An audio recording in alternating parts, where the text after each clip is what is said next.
بسم اللہ الرحمن الرحیم۔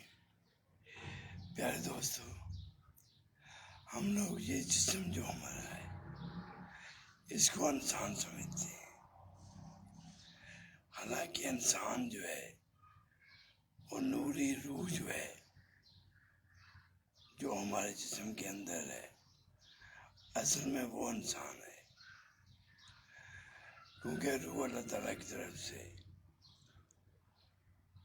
جو ہمارے جسم میں آئی اور نیک اور پاک ہے،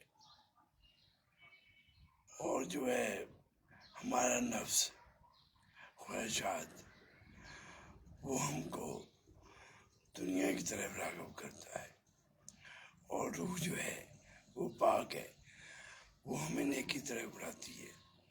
تو اس لیے دین اسلام کے مطابق زندگی گزاریں۔